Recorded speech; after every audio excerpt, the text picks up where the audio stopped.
ఇంట్లో నుంచే ఏదైనా చేయాలి అని పర్మిషన్ ఇచ్చారు. సో పిల్లలిద్దరికి చిన్న టైంలో నేను కొంచెం దూరం ఉండాల్సి వచ్చింది.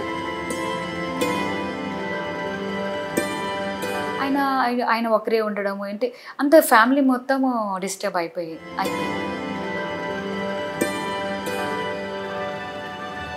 రన్ అయ్యే పార్లర్ని నేను క్లోజ్ చేసేసి మళ్ళీ పిల్లల గురించి పిల్లల్ని తెచ్చేసుకొని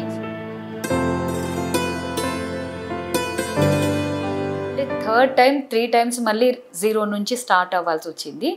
అక్కడే చుట్టాలందరూ ఎందుకు ఇంకా చేస్తావు, మీ హస్బెండ్ బాగా గవర్నమెంట్ ఎంప్లాయీ కదా, ఇంకా నువ్వు చేయాల్సిన అవసరం ఏముంది.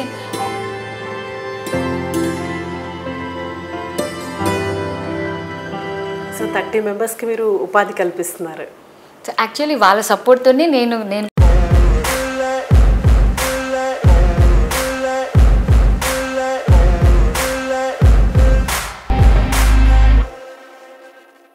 భామా కలాపానికి స్వాగతం. Bloom and plus.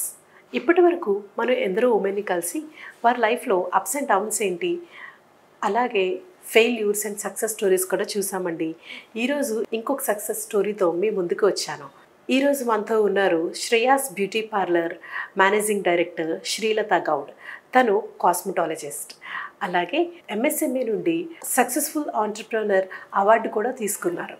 తను 19 years నుంచి బ్యూటీ ఇండస్ట్రీలో సర్వీస్ చేస్తూ ఎందరికో ఉపాధి కల్పించడమే కాకుండా చాలామంది ఉమెన్కి ట్రైన్ చేసి వారు కాళ్ళ మీద వారు నిలబడడానికి చాలా సహాయపడ్డారు. సో తన జర్నీ ఏంటి, అప్స్ అండ్ డౌన్స్ ఏమున్నాయి అనేది ఇప్పుడు మనం మాట్లాడి తెలుసుకున్నాం. దీంతో పాటుగా మన స్కిన్కి హెయిర్కి రిలేటెడ్ కొన్ని టిప్స్ కూడా తెలుసుకుందామండి. నమస్తే అండి. నమస్తే అండి. Welcome to Bhama Kalapam. Hi అండి. హలో. మీరు బేసికలీ ఎక్కడి నుండి? నిజామాబాద్ నుండి. ఓకే. మీరు అంటే హైదరాబాద్కి ఎలా వచ్చారు? ఆఫ్టర్ మ్యారేజ్ ఇక్కడ ఉన్నాము. మ్యారేజ్కి ముందుగానే మీరు బిజినెస్ చేసేవారా ఆర్ మ్యారేజ్ అయిన తర్వాత? లేదండి, మ్యారేజ్ అయిన తర్వాత పిల్లలు చిన్న పిల్లలు అప్పుడు ఈ బిజినెస్ స్టార్ట్ చేశాను. అంటే యాక్చువల్గా మీరు బిజినెస్ అయ్యి చిన్న పిల్లలు ఉండేటప్పుడే మనం ఎక్కువగా వర్క్కి దూరంగా ఉంటాం కదా, ఆ టైంలోనే మీరు స్టార్ట్ చేయాలని ఎందుకు అనుకున్నారు? స్టార్ట్ చేయాల్సి వచ్చిందండి యాక్చువల్గా. ఎందుకంటే ఫినాన్షియల్ ఛాలెంజెస్ వల్ల నా కాళ్ళ మీద నేను నిలబడి నా వంతుగా నేను ఫ్యామిలీకి సపోర్ట్ చేద్దామనేసి.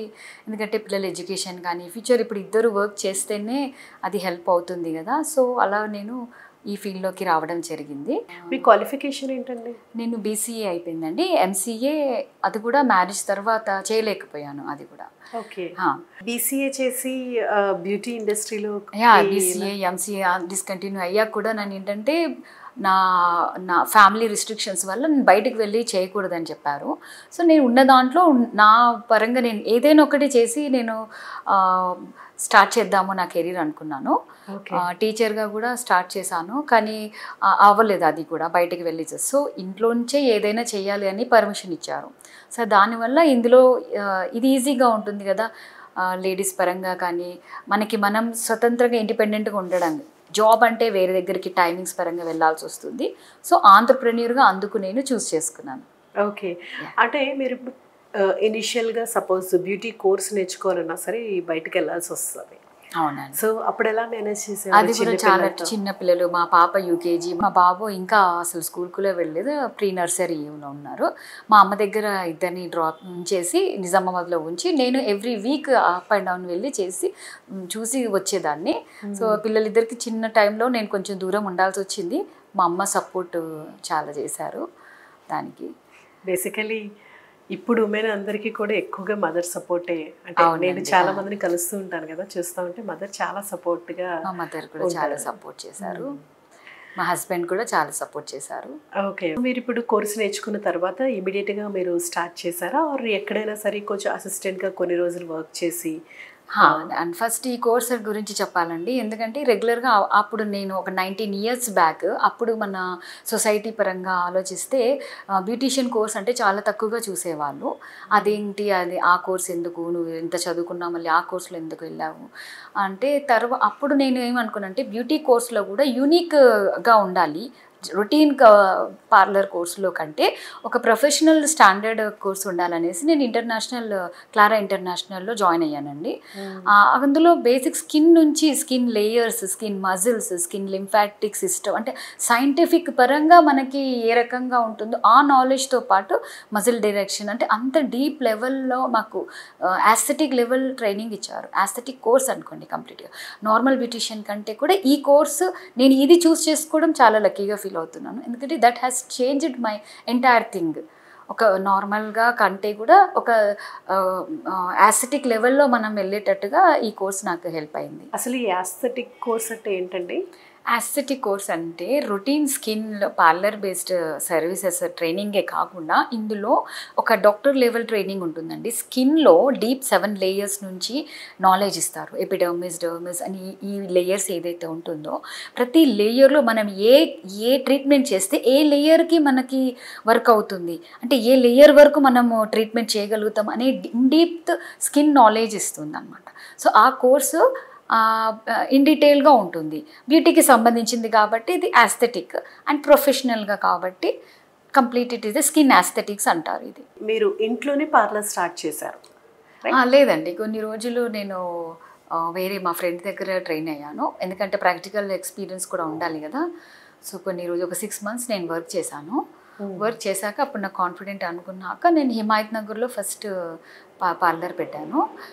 బాగా రన్ అయింది అప్పుడు. కానీ మా పిల్లలు నిజామాబాద్లో ఉండడము, నేను పార్లర్ వర్క్ అక్కడ హిమాయత్ నగర్లో, పద్మరా నగర్లో ఉంటూ డైలీ వెళ్ళడము. మా వారు అప్పుడు 4 o'clock ఆయన ఆఫీస్ అయిపోయేది. ఆయన లెక్చరర్గా వర్క్ చేసేవారు, గెస్టెడ్ ఆఫీసర్. ఆయన ఒకరే ఉండడము, అంటే అంత ఫ్యామిలీ మొత్తము డిస్టర్బ్ అయిపోయింది. సో మా వారు ఏమన్నారంటే, లేదు మనం ఫస్ట్ ఫ్యామిలీ చూసుకోవాలి కదా, పిల్లలకి నువ్వు మదర్ లాగా ఉండాలి, ఫస్ట్ పిల్లలే చూసుకో అని అంటే, సరే రన్ అయ్యే పార్లర్ని నేను క్లోజ్ చేసేసి మళ్ళీ పిల్లల గురించి పిల్లల్ని తెచ్చేసుకొని శివం టెంపుల్లో పెట్టాము. అయ్యో, సెకండ్ టైం మంచిగా రన్ అయ్యి సక్సెస్ఫుల్ రన్ చేసే పార్లర్ తీసేసి మళ్ళీ స్ట్రగుల్ అయ్యి మళ్ళీ శివం టెంపుల్లో ఇల్లు పార్లర్గా ఒకే దగ్గర అలా పెట్టుకున్నాము. స్లోగా పిల్లల్ని తెచ్చేసుకుంటూ చూసుకుంటూ చేసాము. మళ్ళీ మా ఓన్ హౌస్ బోయన్పల్లిలో దొరికింది. శివం టెంపుల్ నుంచి మళ్ళీ 3rd time బోయన్పల్లిలోకి షిఫ్ట్ చేయాల్సి వచ్చింది. అంటే 3rd time 3 times మళ్ళీ 0 నుంచి స్టార్ట్ అవ్వాల్సి వచ్చింది. అక్కడే ఇంట్లో ఉంటూ అక్కడ పిల్లల్ని చూసుకుంటూ పార్లర్ అలా స్టార్ట్ చేశాను. నార్మల్గా ఇప్పుడు ఒక పార్లర్ స్టార్ట్ చేయాలంటే మీకు బేసిక్ ఇన్వెస్ట్మెంట్ అయితే అవసరం కదండి. అంటే హిమాయత్ నగర్లో అంటే షాప్ రెంట్స్ అవన్నీ కొంచెం ఎక్కువగానే ఉంటాయి కంపారిటివ్లీ అదర్ ప్లేసెస్. అక్కడ పెట్టి మళ్ళీ క్లోజ్ చేసి మళ్ళీ ఇంకో దగ్గర పెట్టి ఇన్వెస్ట్మెంట్ మీకు చాలా లాస్ అయి ఉంటుంది కదా? లాస్ ఏం అవ్వలేదండి, ఎందుకంటే నేను మంచి ప్రాఫిట్స్లోనే తీసేసాము. అది తీసి వేరే వాళ్ళకి రీసేల్ చేసాము. సో లాస్ అవ్వలేదు. కానీ జర్నీ అంటే మళ్ళీ ఫస్ట్ నుంచి స్టార్ట్ చేయడం అనేది కొంచెం ఎక్కువ టైం టేకింగ్ అండ్ పేషెన్స్తో కూడుకోవాల్సి వచ్చింది. టైం అనేది మనం మళ్ళీ తీసుకురాలేము. Every time I had to start from the beginning. That was the challenge. అప్పుడున్న సర్కమ్స్టాన్సెస్కి ఫస్ట్ ప్రయారిటీ మదర్గా ఇవ్వాల్సి వచ్చింది అనమాట. అలా లోన్ తీసుకుంటూ స్టార్ట్ చేశాను. ఓకే, మీరు స్టార్టింగ్ ఇన్వెస్ట్మెంట్ లోన్ తీసుకుంటూ చేసాము. ఆ లోన్ వెళ్ళిపోయినా కూడా మళ్ళీ ఫైనాన్షియల్ ఛాలెంజెస్ వస్తూనే ఉన్నాయి మాకు. కానీ నేను ఎక్కడంటే గివ్ అప్ ఇవ్వకుండా ప్రతి ఇటు హౌస్ వైఫ్ లాగా అండ్ ఇటు కెరీర్ పరంగా ఆంట్రప్రెన్యూర్ లాగా 2 waysలో బ్యాలెన్స్ చేయడం అనేది కొంచెం టఫ్ అయిపోయింది. ఇదంతా ఏ ఇయర్లో అంటే అప్రాక్సిమేట్గా? 2006 అండి. 2006. అంటే ఇప్పుడైతే ప్రతి ఒక్కరు పార్లర్కి వెళ్ళట్లేదంటే అదేంటి నువ్వు పార్లర్కి వెళ్ళట్లేదా అని అంటారు. అప్పట్లో అంటే పార్లర్కి వెళ్తే ఆవిడ పార్లర్కి వెళ్తుందంట అనే రోజులు కదా అవి. అప్పట్లో ఈ బిజినెస్ మీకు ఛాలెంజ్ అవ్వలేదా? అవునండి, కానీ నాకు ఎందుకో I use to enjoy the work. నాకు బాగా నచ్చేది. When we are beautifying the other people చాలా నచ్చేది. అప్పుడు అవేర్నెస్ మన వాళ్ళకి ఎక్కువ గ్రూమింగ్ సర్వీసెస్ చేయించుకునే వాళ్ళు కాదు. నార్త్ ఇండియన్స్ బాగా చేయించుకునేవాళ్ళు. నార్త్ ఇండియన్స్ ఎక్కువ అవేర్నెస్, బ్యూటీ కాన్షియస్గా ఉండేవాళ్ళు. మెయింటెనెన్స్ కూడా అది నార్త్ ఇండియన్స్ బాగా చేస్తారు. బట్ ఇప్పుడు అందరూ ఇప్పుడు ఆ ఛాలెంజ్ కూడా ఏం లేదు. ఇప్పుడు ఎవ్రీబడి అది మినిమం రిక్వైర్మెంట్ అయిపోతుంది. It is one of the రొటీన్లో అది కూడా పెట్టుకుంటున్నారు. రొటీన్ సర్వీసెస్లో అది ఒక ఇంపార్టెంట్ థింగ్ అయిపోయింది. మీరు హౌస్లో పెట్టుకున్నారు అన్నారు కదండి. పార్లర్. అక్కడి నుంచి మీకు బాగానే కస్టమర్స్ వస్తూ ఉండేవారు, మీ లోన్స్ మళ్ళీ తీసుకోవడం, రీపేమెంట్స్ అవన్నీ స్మూత్గా జరిగి. కానీ నెక్స్ట్ మళ్ళీ బ్రాంచ్ ఓపెన్ చేయాలని థాట్ ఎలా వచ్చింది? నేను హిమాయత్ నగర్లో ఎప్పుడైతే తీసేసానో నాకంటే కమర్షియల్ ప్లేస్లో పెట్టుకోవడం అనేది చాలా, అక్కడ జనరల్గా రిక్వైర్మెంట్ డైరెక్ట్గా వచ్చేస్తారు కదా. నేను ఉన్నది తర్వాత రెసిడెన్షియల్ ఏరియాలో నేను 10 years వరకు అక్కడ పిల్లలు 10th వరకు వచ్చే వరకు ఏ పార్లర్ ఎక్కడ బయట పెట్టుకోలేదండి. ఇంట్లోంచి నేను రన్ చేశాను, అది అక్కడే క్లయింటీల్ని బిల్డప్ చేసుకున్నాను. ఆ 10 yearsలోనే నేను కాస్మెటాలజీ నేర్చుకున్నాను. ముంబైకి వెళ్ళి కాస్మెటాలజీ కోర్స్ నేర్చుకున్నాను. అప్ అండ్ డౌన్ చేశాను 1 year ముంబై నుంచి అక్కడ ఇటు పార్లర్ చూసుకుంటూ అక్కడ training, advance training courses skin and hair and బాడీలో ఇంకా అడ్వాన్స్డ్. ఎందుకంటే ఇంతవరకే పరిమితం కాకూడదు. ఇది ఓన్లీ బ్యూటీ పార్లర్ పరంగా కాకుండా స్కిన్లో ఇంకా క్వశ్చన్స్, నాకు క్లయింటీల్ ఎక్స్పెక్టేషన్స్ ఎక్కువ అయ్యేది. ఎందుకంటే ఈ ప్రాబ్లం ఉంది, డీటెయిల్ ప్రాబ్లం ఉంది, అది పైన గ్రూమింగ్ సర్వీసెస్తో నాకు ఆ స్కిన్ సొల్యూషన్ ఇవ్వలేకపోయాను. మినిమం సర్వీసెసే చేయగలిగేవాళ్ళం. నాకేమనిపించిందంటే రిక్వైర్మెంట్ ఇంకా అడ్వాన్స్ నాలెడ్జ్ అవసరము. దానికి సంబంధించిన కోర్సెస్ ఎక్కడంటే అప్పుడు హైదరాబాద్లో ఎక్కువ అవైలబుల్గా లేకుండింది. నేను ముంబైకి వెళ్ళి అక్కడ నేర్చుకొని వచ్చాను. ట్యూలిప్ ఇంటర్నేషనల్లో స్కిన్ కాస్మెటాలజీ మొత్తం నేర్చుకున్నాను. ఆ కోర్సు నాకు చాలా అవేర్నెస్ ఇచ్చిందండి. అంటే పార్లర్ పరంగా అక్కడ MD మెడికోస్ కూడా వచ్చి ఇంకా అడ్వాన్స్ లెవెల్లో నేర్చుకున్నారు. అప్పుడు ఆ సర్టిఫికేషన్ చేశాం కాబట్టి నాకు ఇప్పుడు చాలా హెల్ప్ అవుతుంది. ఇప్పుడు ఏంటంటే నేను ఓన్లీ స్కిన్ అనే కాకుండా హెయిర్లో కానివ్వండి, మేకప్లో కానివ్వండి, మేము చేసే సర్వీసెస్లో ట్రైనింగ్స్ కూడా అడిషనల్గా ఇవ్వడం జరుగుతుంది. నేను అక్కడి వరకు వెళ్ళొచ్చాను కాబట్టి ముంబై వరకు ఇక్కడే అవైలబుల్గా మనం ఆ ట్రైనింగ్, ఆ నాలెడ్జ్ మనకి ఇస్తే మన వాళ్ళకి హెల్ప్ఫుల్ అవుతుందని అకాడమీ కూడా స్టార్ట్ చేసాము. అప్పుడు 10 years అక్కడ పెట్టాక నెక్స్ట్ నాకు నెసెసిటీ ఎక్కడ అనిపించిందంటే ఆ ఏరియాలో, రెసిడెన్షియల్ ఏరియాలో గ్రోత్ ఎక్కువ అనిపించలేదు నాకు. సో నేను చేసే కోర్స్కి సంబంధించిన క్లయింటీలు ఎక్కువ ఉండాలి. అన్వాంటెడ్ హెయిర్ లేజర్ రిమూవల్ అవ్వనండి, లేదంటే వాట్స్ రిమూవల్ అవ్వనండి, స్కిన్ పిగ్మెంటేషన్ అండి, యాక్నే పింపుల్స్ అని, ఈ అన్నిటికీ ఒక ఇన్డెప్త్ నాలెడ్జ్ ఉన్న కోర్స్ చేసినప్పుడు దానికి సంబంధించి నేను మళ్ళీ కమర్షియల్ వైపు వెళ్ళాలి అనేసి సుచిత్ర బ్రాంచ్ దగ్గరలోనే చూసుకున్నాను. మా పాప 10th అయిపోయినాక, వీళ్ళు హాస్టల్లో ఉన్నాక, 2 పిల్లలు హాస్టల్కి వెళ్ళిపోయాక అప్పుడు నేను ఫ్రీ అయిపోయినాను. అప్పుడు నేను స్టార్ట్ చేశాను మళ్ళీ సెకండ్ ఇన్నింగ్స్ అనుకోవాలి. ఎందుకంటే it was in my deep intention ఏంటంటే నేను ఇంకా గ్రో అవ్వాలి. I want to expand myself at the end of the day as ఎంటర్‌ప్రెన్యూర్గా నన్ను నేను లిఫ్ట్ చేసుకోవాలి అనేసి I was always exploring myself. సుచిత్రాలో స్టార్ట్ చేసిన 1-2 yearsకే కరోనా తర్వాత 3-4 yearsలో కరోనా స్టార్ట్ అయిపోయింది. కరోనాలో కూడా వి నెవర్ గివ్ అప్. ఎంత టఫ్ అయినా కూడా చేసుకున్నాము. కరోనాలోనే మణికొండ బ్రాంచ్ పెట్టాము. లోన్ త్రూగానే అండి, అన్ని లోన్ త్రూగానే. We didn't have backup money or anything. We were doing good and we were paying all our loans and మళ్ళీ లోన్ తీసుకుంటూ we updated our sales. Okay. అంటే కరోనాలో ఉన్న వాళ్ళే క్లోజ్ చేశారు కదండి, కొత్తది ఓపెన్ చేయడం అనేది చాలా డేర్ చేయడం. అవునండి, అదేంటంటే నాకు లక్కీగా రెడీమేడ్ పార్లర్ నాకు వాళ్ళు పే చేయలేక నాకు రీసేల్ చేసేసారు. సో టోటల్ సెటప్ నాకు సేల్లో వచ్చేసింది. సో అది నేను మళ్ళీ లోన్ తీసుకొని సేల్ తీసేసుకున్నాను. అంటే ఆల్ ఆఫ్ దీస్ థింగ్స్ మనం అనుకుంటాము, మనకి ఈ మనీ వచ్చాక మనం ఏదైనా స్టార్ట్ చేద్దాము, అది వచ్చాక స్టార్ట్ చేద్దాము అనుకుంటాం. కానీ అలాంటిది ఏమి ఉండదండి. మనం అనుకున్నప్పుడే మనం స్టార్ట్ చేసేయాలి. ఏదైనా ఛాలెంజెస్ అవ్వనండి, ఆటోమేటిక్గా అది క్లియర్ అయిపోతుంటాయి. మనం నమ్మకంతో స్టార్ట్ చేసి కమిటెడ్గా ఉన్నాం అనుకోండి, ఏదైనా ఓవర్కమ్ చేసేయచ్చు. ఎందుకంటే మన ఫీల్డ్లో మనకు ఇంట్రెస్ట్ ఉంటుంది, మన ప్యాషన్తో చేస్తాం కాబట్టి we will cross all the challenges అనిపిస్తుంది నాకైతే. ఓకే. జనరల్గా అనుకుంటాము ఒక మంచి బెస్ట్ టైమింగ్, బెస్ట్ థింగ్ రావాలి, అన్నీ రెడీ ఉండాలి, అప్పుడు నేను స్టార్ట్ చేస్తాము అని అనుకుంటాము. కానీ ఎప్పుడు ఏది రాదండి, ఏది ఉండదు. మనం మొదలెట్టడం స్టార్ట్ అంటూ చేసేయాలి అంతే. ఆ స్టార్ట్ అయినప్పుడు ఆటోమేటిక్గా యూనివర్సే సపోర్ట్ చేసేస్తుంది మనకి. ఎందుకంటే మన ఇంటెన్షన్ స్ట్రాంగ్ ఉంటుంది కాబట్టి యూనివర్స్ తప్పకుండా మన డిజైర్కి యాక్సెప్ట్ చేయాల్సిందే.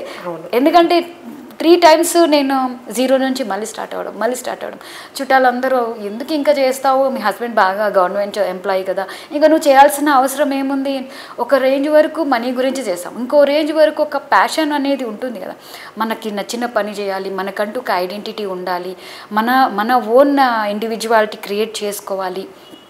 అది దాని ఆ ప్యాషన్ డిజైర్ అయితే మనీ ఉన్నా కూడా మనం చేయాల్సింది చేసేస్తుంది.